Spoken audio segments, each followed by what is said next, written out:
샬롬, 반갑습니다. 한 주 동안 평안하셨죠? 오늘은 히브리서 강의 제2강입니다. 제가 기도하고 시작하도록 하겠습니다. 사랑의 하나님 아버지, 오늘도 또 히브리서 제2강을 강의하며 또 하나님 말씀을 듣게 하시니 감사합니다. 지혜의 성령님께서 강의하는 자나 듣는 모든 성도님들 가운데 함께하여 주셔서 깨닫게 하시고 그 심령에 하나님의 말씀으로 기쁨과 감사가 충만한 시간 되게 하여 주옵소서. 감사드리며 사랑의 예수님의 이름으로 기도드립니다. 아멘. 오늘 제2강의 주제는 주제 도입 부분입니다. 히브리서 1장 1절부터 4절까지 말씀인데요. 오늘 히브리서 1장 1절부터 4절까지 이 말씀을 강의하도록 하겠습니다. 천사보다 뛰어나신 하나님의 아들에 관하여서는 다음 시간인 제3강 시간에 히브리서 1장 5절부터 2장 18절까지 강의할 예정입니다. 히브리서를 신청해 주신 분들께서 단톡방을 통해 예습과 복습 또 독서과제를 성실하게 잘 해주고 계신 모습을 볼 수 있는데요. 이 시간 감사의 마음을 전해드립니다. 성실하게 과제를 수행해 주셔서 여러분 감사합니다. 오늘의 강의에 앞서 지난주 서론에서 미처 설명드리지 못한 부분이 있었기에 이 시간 잠깐 설명을 드린 후에 오늘 주제에 대해서 말씀을 드리도록 하겠습니다. 지난주 서론에서 설명드리지 못한 부분은 히브리서의 문학 장르입니다.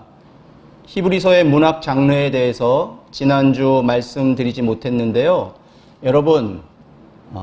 여러분께서 이미 아시고 계시리라 생각되는데요. 성경 66권은 문학 장르별 특징을 가지고 문학적으로 구성된 책입니다.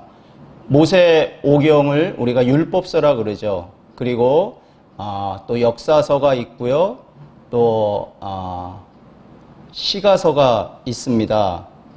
그 다음에 선지서가 있는데 구약은 율법서, 역사서, 시가서, 또 선지서로 이렇게 구성되어 있습니다. 신약 성경은 복음서, 또 초대교회의 역사를 할 수 있는 사도행전, 서신서, 그리고 예언서라 할 수 있는 요한계시록으로 구성되어 있죠. 성경이 문학 장르별 특징을 가지고 문학적으로 구성되었다는 것은 문학 양식에 따라서 이 성경이 쓰여졌다는 것을 의미하는 것입니다. 예를 들어 시가서는 시의 운율에 따라 쓰여진 책이라고 할 수 있는 것이죠. 마찬가지로 서신서는 편지의 양식을 띠고 있는 것입니다. 여러분께서는 히브리서가 어떤 문학 장르의 책이라고 생각하십니까? 히브리서는 전통적으로 서신서로 분류되어 왔습니다. 서신서로 분류되었다는 것은 서신서의 양식에 따라 쓰여진 책이라는 것을 의미하는 것입니다. 흔히 서신서 하면 바울의 서신서를 떠올리게 되는데요.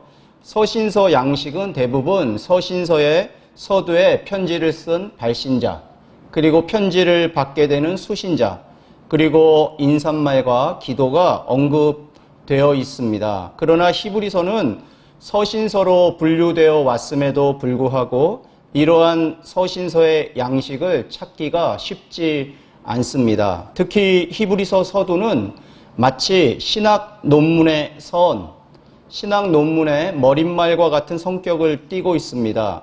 그러기에 학자들은 히브리서 양식에 대해 여러 가지 제안들을 하였지만 히브리서의 장르는 히브리서라는 책 전체의 문학 양식과 그 내용에 의해서 서신서로 규정되고 있습니다. 히브리서의 서두가 마치 신학 논문의 머릿말과 같다, 서원과 같다라고 말씀드렸는데요. 히브리서는 서두뿐 아니라 많은 부분이 기독론적인 논문의 성격을 띠고 있습니다. 하지만 그와 더불어 적지 않은 부분들은 권면적 설교의 성격을 띠고 있습니다. 지난주 히브리서 13장 22절 말씀을 근거로 하여서 히브리서를 권면의 말이라고 말씀드렸었는데요. 히브리서 13장 22절 말씀 다시 한번 읽어보도록 하겠습니다. 형제들아, 내가 간단히 너희를 권하노니 권면의 말을 용납하라. 내가 간단히 너희에게 썼느니라.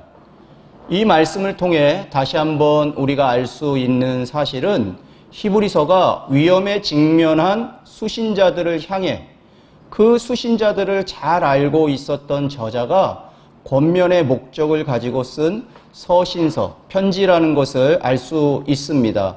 그런데 권면의 말을 하기 위해서 저자는 이 신학적 논문과 같은 내용을 활용하고 있다는 것입니다. 히브리서의 저자가 이 논문과 같은 기독론적인 내용을 활용하는 이유에 대해서 이 책의 저자인 양용희 교수님은 이렇게 말하고 있습니다.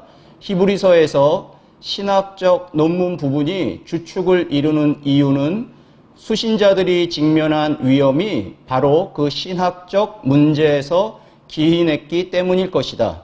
그러기에 신학적 논점들은 수신자들을 권면하는 데 꼭 필요한 요소들이다. 여러분 이해되시죠? 다시 한번 설명드리면 히브리서는 권면하기 위해서 쓰여졌는데 수신자들을 권면하기 위해서는 이 논문과도 같은 신학적 부분이 반드시 언급되어야만 했다는 것입니다. 왜냐하면 수신자들이 직면한 이 위험이 신학적 문제에서 기인했기 때문이라는 것입니다. 교리적인 부분이라고 할 수 있겠죠. 교리 중에서도 기독론적인 부분이 많이 언급되고 있음을 알 수 있습니다. 여러분, 우리가 앞으로 히브리서 본문을 살펴볼 텐데요.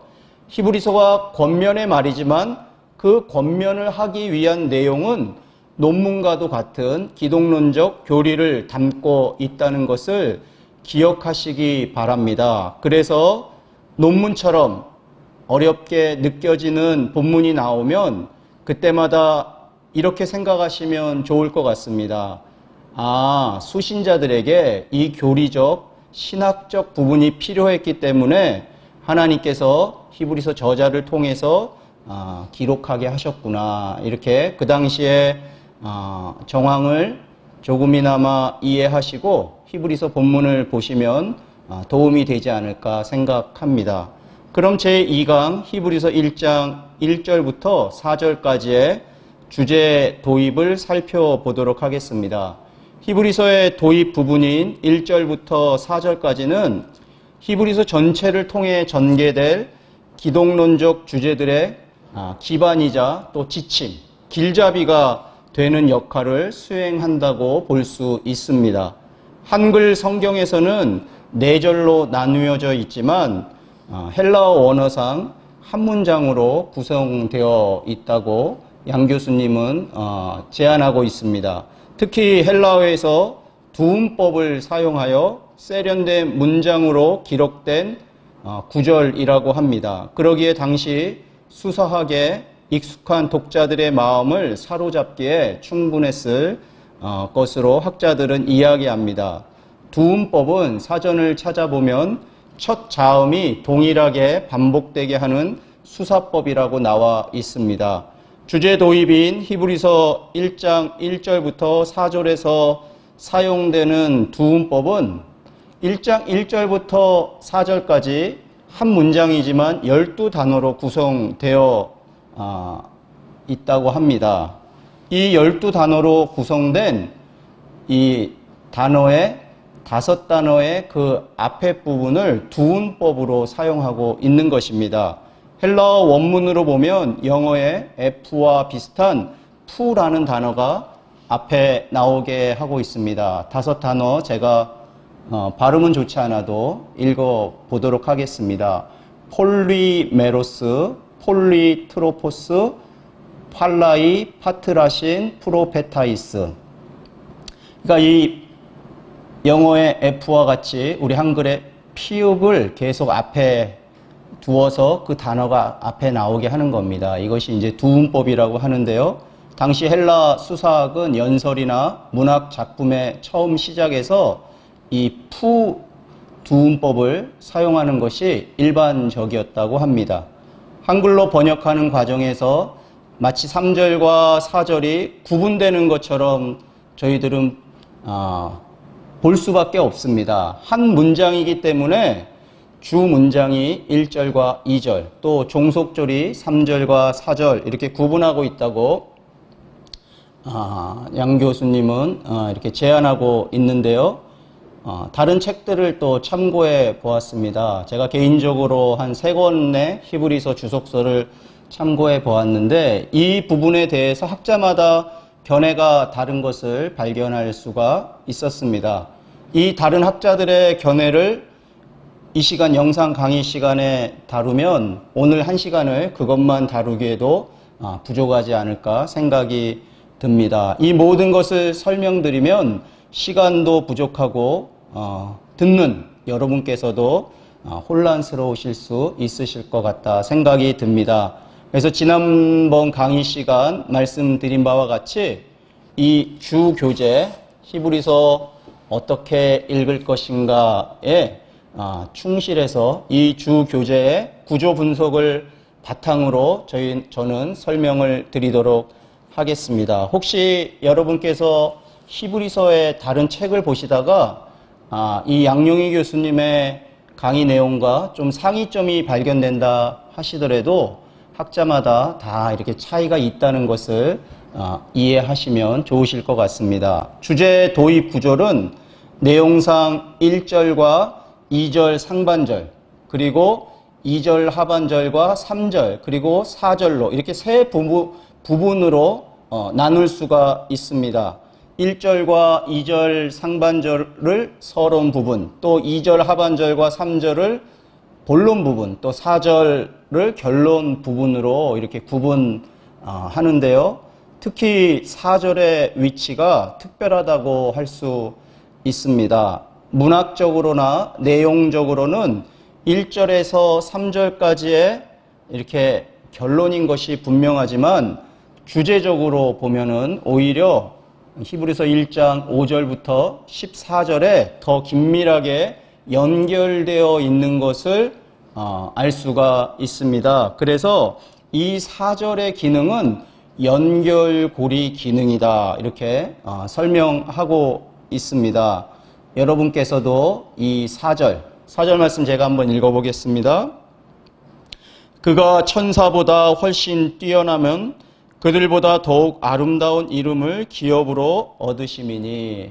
그래서 이 4절이 앞에 절인 1절과 3절, 또 뒤에 절인 5절과 또 14절의 말씀을 연결하는 연결고리의 기능이 있다라는 사실 기억해 주시기 바랍니다. 그러면 이제 지금부터 한 절 한 절 좀 더 이렇게 깊이 있게 살펴보고자 합니다. 1절과 2절 상반절부터 살펴보도록 하겠습니다. 1절과 2절 상반절의 주어는 하나님입니다. 제가 1절과 2절 상반절 말씀 읽어보겠습니다.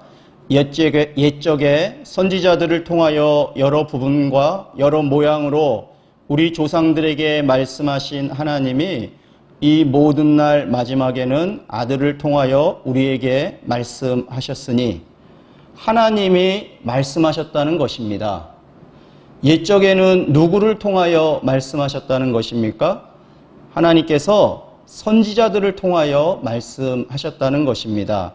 하나님이 말씀하셨다는 것은 하나님이 하나님의 뜻을 선지자들을 통하여 나타내 보여주신 것이기 때문에 계시하셨다라고 표현할 수 있습니다. 그래서 신학자들은 이 구절을 하나님의 계시 방법으로 표현하곤 합니다. 계시의 사전적 의미는 다음과 같습니다. 인간 스스로는 도저히 알 수 없는 하나님 자신을 직접 드러내시거나 알리시는 것을 말한다. 감추어져 있고 덮여 있던 것을 직접 열어 보이시거나 알려주는 것을 의미한다. 제가 신학대학원에서 이 계시에 대해 배울 때 떠오르는 장면이 있었습니다. 잠깐 여러분이 이 계시에 대해서 조금이나마 이해하시는데 도움이 될 수 있을까 싶어 말씀을 드리도록 하겠습니다. 어린 시절인 5살, 6살 때부터 제가 고3으로 진급하는 때까지 저희 가정은 외할머니와 함께 생활했습니다. 어머니가 일을 하셨기 때문에 외할머니가 오셔서 살림을 도맡아 해 주셨습니다. 외할머니는 음식 솜씨가 좋으신 편이셨는데요. 음식을 만드신 후에 어디를 가실 일이 생기시면 이렇게 예전에 동그란 상이 있습니다. 이 동그란 상 위에 할머니가 밥과 국이나 찌개 그리고 반찬을 이렇게 올려놓고 그 위에 이렇게 예전에 상보라 그러죠. 이렇게 생겨서 그 동그란 밥상을 덮는 상보를 이렇게 덮어 놓으시고 나가셨습니다. 그러면 밖에 나가서 친구들과 놀다가 들어온 저는 이렇게 덮개로 덮여 있는 밥상을 보고 기대감을 갖게 되죠. 할머니께서 오늘은 어떤 반찬을 해 놓으셨을까? 이렇게 반찬이 상보로 덮어져 감추어져 있었기 때문에 저는 그 안에 무엇이 있는지 알 수가 없었습니다. 제가 밥상 위에 덮여져 있는 상보를 탁 여는 순간 그 안에 있던 밥과 반찬이 계시되는 것이죠. 저한테. 저는 계시에 대해서 설명하고자 할 때 이 비유가 떠오르곤 합니다. 하나님의 뜻도 이와 같다고 생각합니다. 감추어져 있던 하나님의 뜻이 드러나는 것, 이것을 계시라고 할 수 있습니다. 감추어져 있던 하나님의 뜻, 그것을 하나님께서 계시하시기 위해서 옛적에는 선지자들을 통하여 말씀하셨다는 것입니다. 누구에게 계시되었습니까? 1절 말씀을 보시면 우리 조상들에게 라고 말씀하고 있습니다.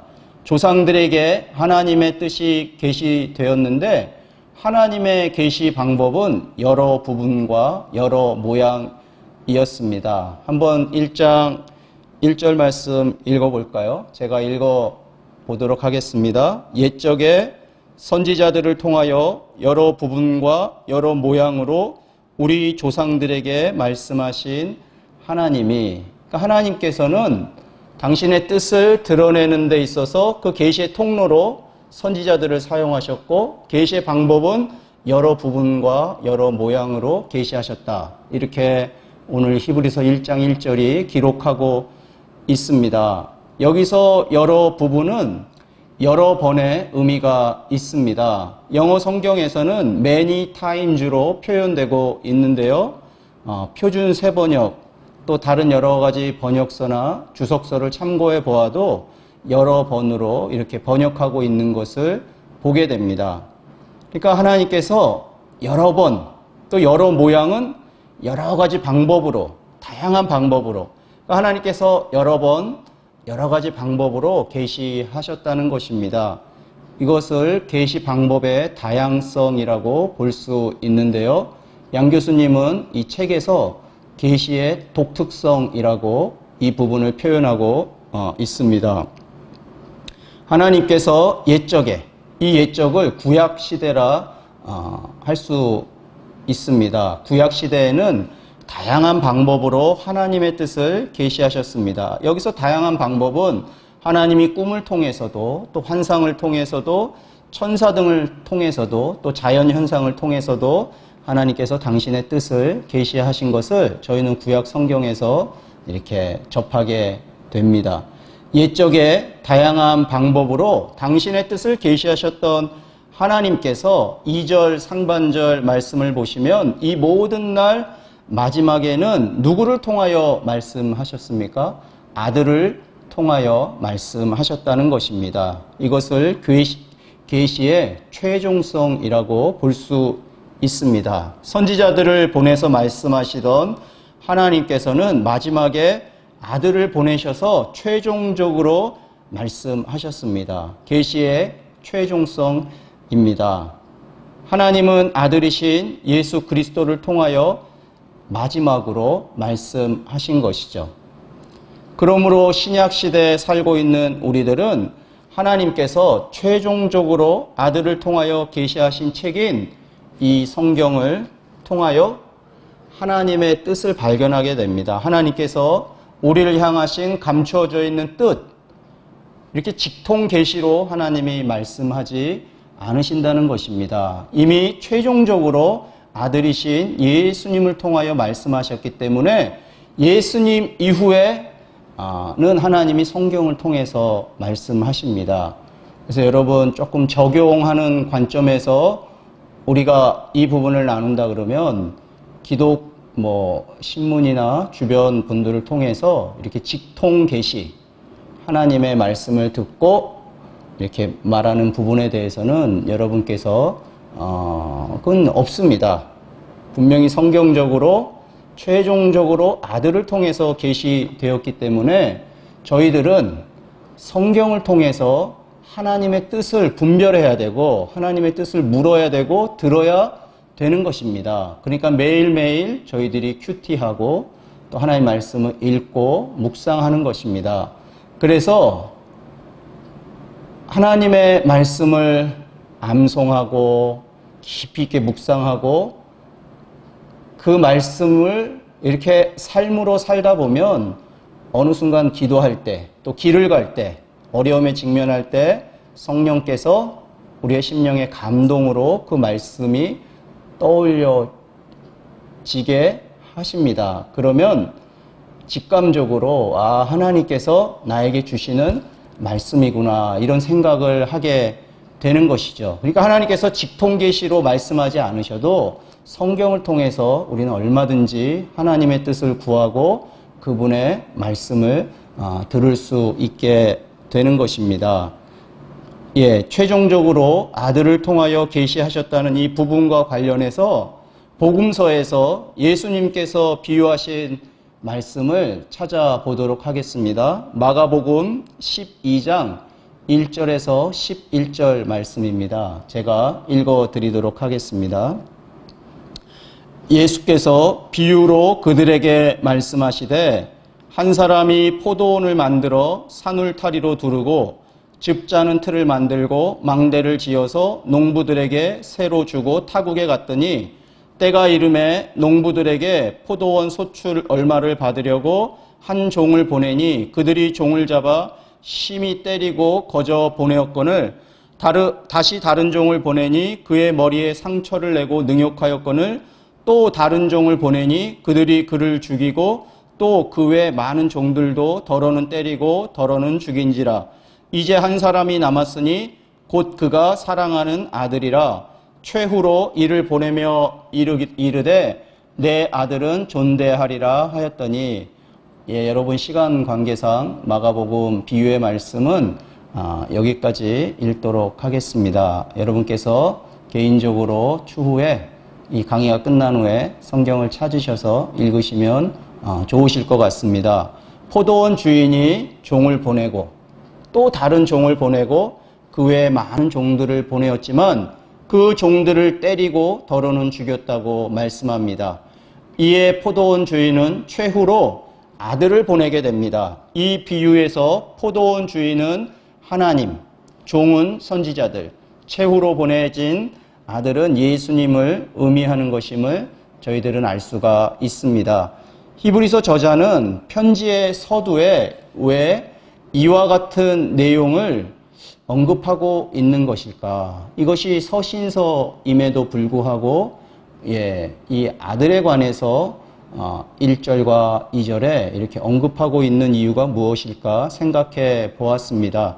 여러 가지 이유들이 있겠지만 이 아들이신 예수님을 소개하고자 하는 그런 마음이 아주 강렬했던 것 같습니다. 2절 하반절과 3절 이 주제 도입의 본론이라고 할 수 있는 2절 하반절과 3절에서는 아들이신 예수님이 어떤 분이신지 소개되고 있습니다. 2절 하반절과 3절 말씀입니다. 이 아들을 만유의 상속자로 세우시고 또 그로 말미암아 모든 세계를 지으셨느니라. 이는 하나님의 영광의 광채시요 그 본체의 형상이시라. 그의 능력의 말씀으로 만물을 붙드시며 죄를 정결하게 하는 일을 하시고 높은 곳에 계신 지극히 크신 이의 우편에 앉으셨느니라. 아멘. 2절 하반절과 3절 말씀을 통해 저자는 아들이신 예수 그리스도의 삼중적 모습을 부각시키고 있습니다. 이 삼중적 모습의 첫 번째는 상속자입니다. 2절 하반절 보시면 이 아들을 만유의 상속자로 세우시고라고 말씀하고 있습니다. 이 말씀은 아들의 미래적 모습을 표현하고 있는 것이죠. 삼중적 모습 두 번째, 창조의 대행자입니다. 그러니까 창조자라고 아들을 소개하고 있습니다. 2절 하반절 뒷부분에 보시면 그로 말미암아 모든 세계를 지으셨느니라 라고 말씀하고 있습니다. 이 말씀은 아들의 과거의 모습을 표현하고 있는 말씀입니다. 삼중적 모습 세 번째는 붙드시는 분입니다. 3절 중반절 부분을 보시면 그의 능력의 말씀으로 만물을 붙드시며 라고 말씀하고 있습니다. 이 말씀은 아들의 현재 모습을 표현하고 있는 것입니다. 이 부분에 관해서 다시 한번 정리해서 말씀드리면 아들이신 예수님은 과거에 말씀으로 모든 세계를 지으신 창조의 대행자이십니다. 창조 이전에 존재하셨음을 알 수 있는 말씀인데요.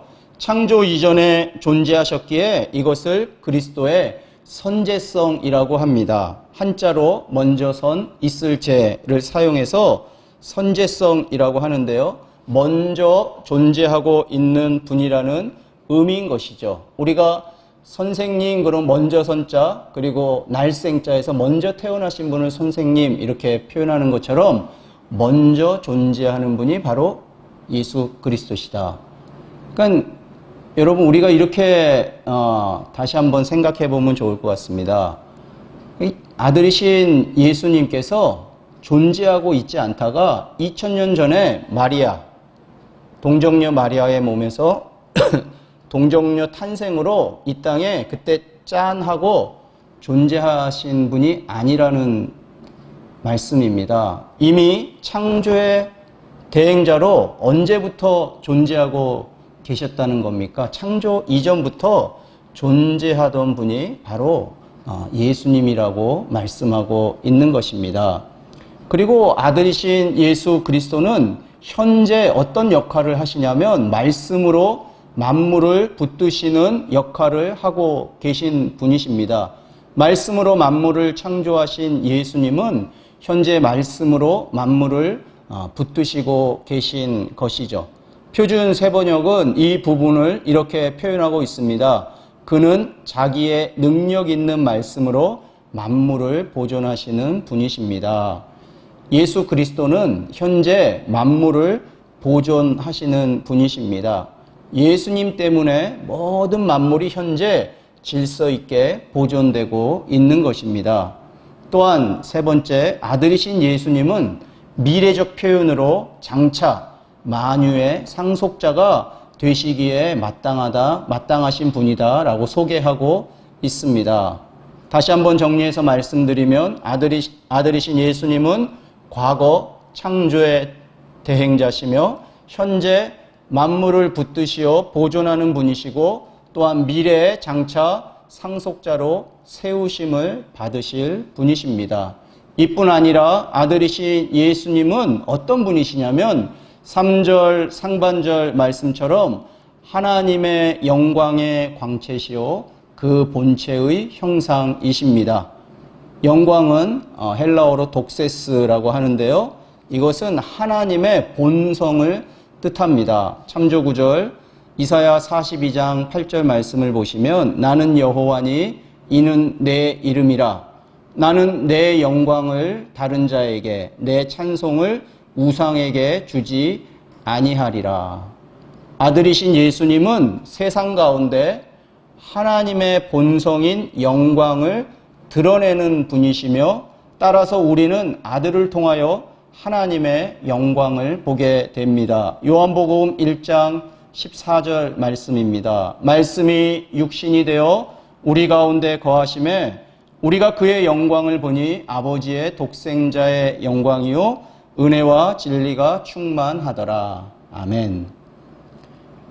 광채, 그러니까 하나님의 영광의 광채라고 말씀하고 계신데요. 이 아들을, 광채는 빛을 발사함 또는 빛을 반사함이라는 능동적 의미와 수동적 의미를 동시에 담고 있다고 합니다. 이 본문에서 이 광채가 능동적인 의미인지 수동적인 의미인지는 분명하지 않습니다.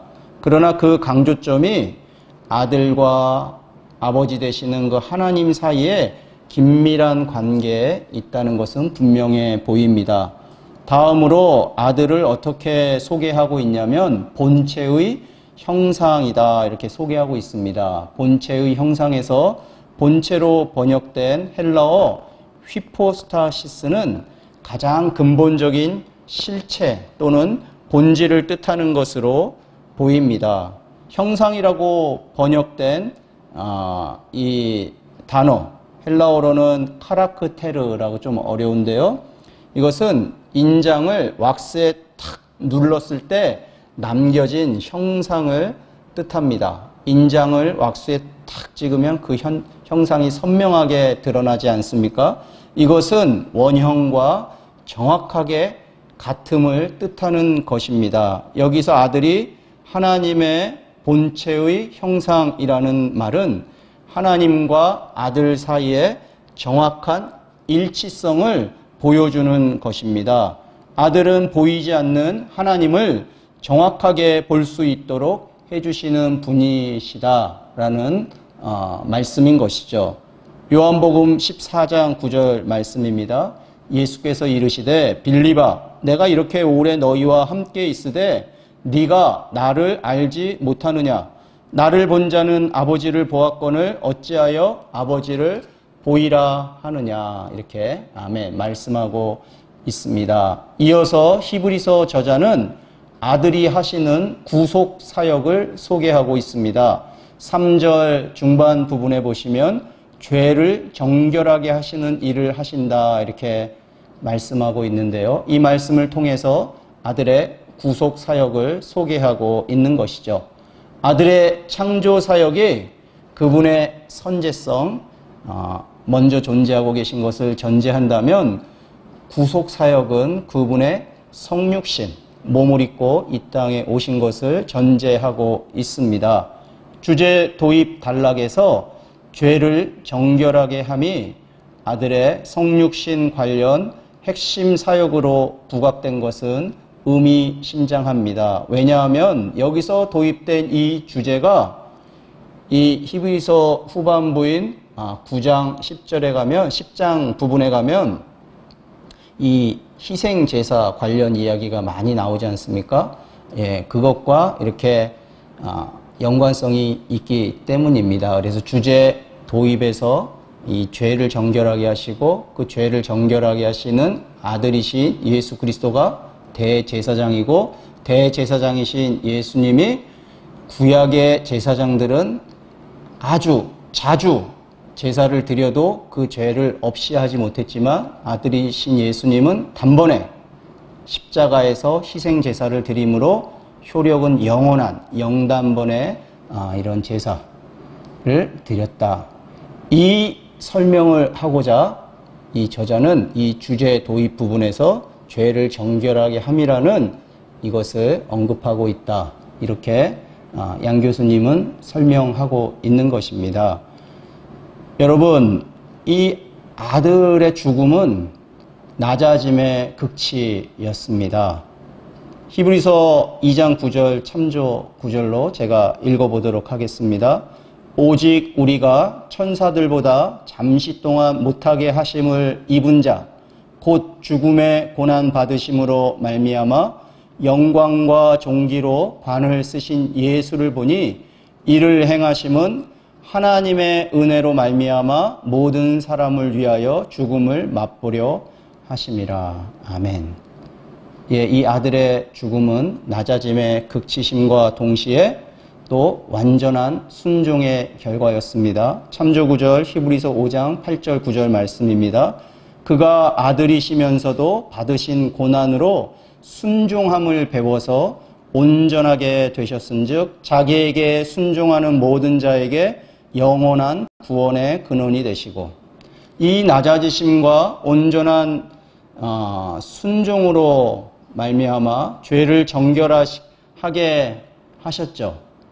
이렇게 죄를 정결하게 하시기 위해서 죽으신 이 아들을 하나님께서는 어디에 앉게 하셨냐면은 지극히 높으신 하나님께서는 당신의 우편에 앉게 하셨습니다. 여기서 앉는다는 것은 단지 자리에 앉는 모습만을 의미하는 것이 아닙니다.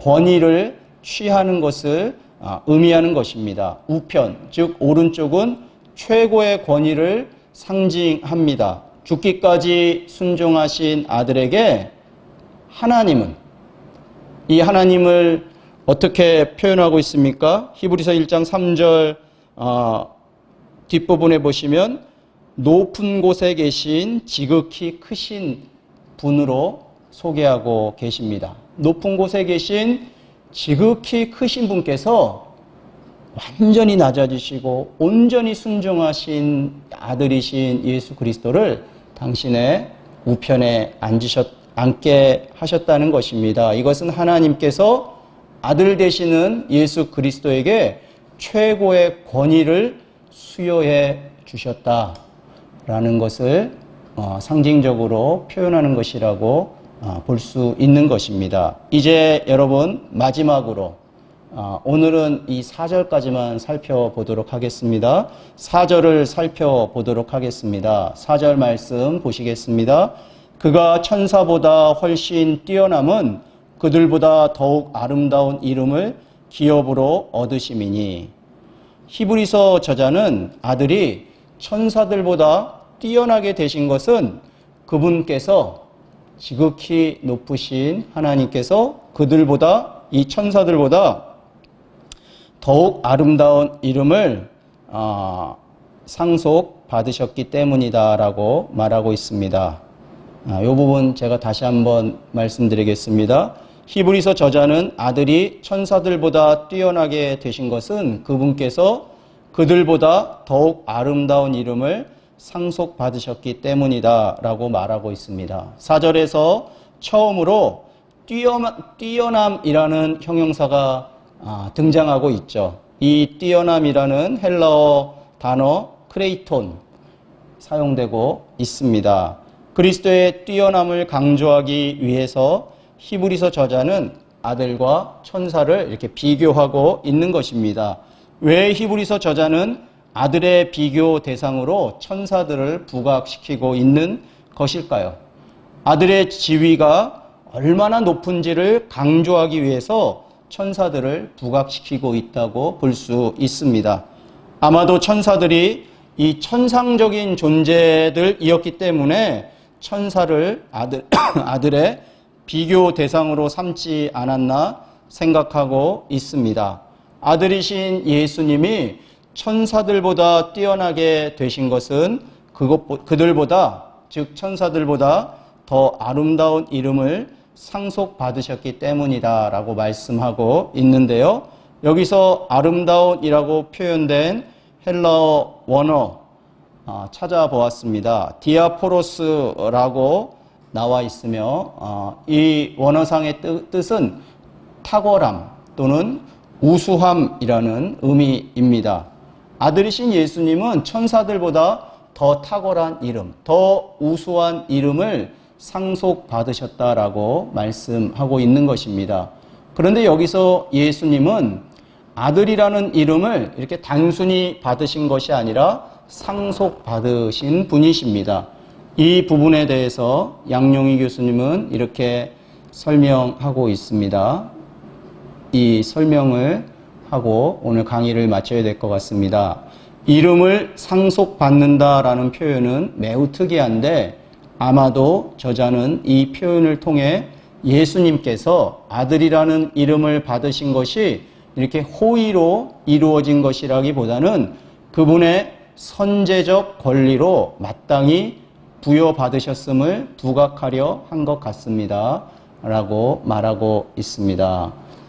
오늘 강의는 여기까지 하도록 하겠습니다. 다음 시간에는 천사보다 뛰어나신 하나님의 아들 예수님이라는 주제에 대해서 히브리서 1장 5절부터 2장 18절까지 살펴보도록 하겠습니다. 과제는 제가 총무님을 통해서 단톡방에 공지될 수 있도록 안내해 드리겠습니다. 여러분 수고 많으셨습니다. 감사합니다. 제가 기도하고 마치겠습니다. 사랑의 하나님 아버지, 아들 되시는 예수님을 저희에게 아낌없이 보내주셔서 감사를 드립니다. 그 아들이신 예수님이 지극히 낮아지시고 온전히 순종하셔서 하나님 십자가 그 귀한 과업을 이렇게 이루신 것처럼 저희들도 예수님을 믿고 따르는 제자로서 하나님 낮아짐의 삶을 살아가게 하시고 또 순종의 삶을 살아가게 하여 주옵소서. 이 히브리서 강의를 통해서 저희가 아들 되신 예수님을 더욱더 바르게 잘 알게 도와주시고 성경에서 계시하시는 하나님의 뜻을 저희들이 잘 깨닫고 또 은혜 안에 살아갈 수 있도록 하나님 도와주옵소서. 한 주 동안 또 주님이 지키시고 보호하여 주시기를 간절히 소망하며 감사드리며 사랑의 예수님의 이름으로 기도드립니다. 아멘.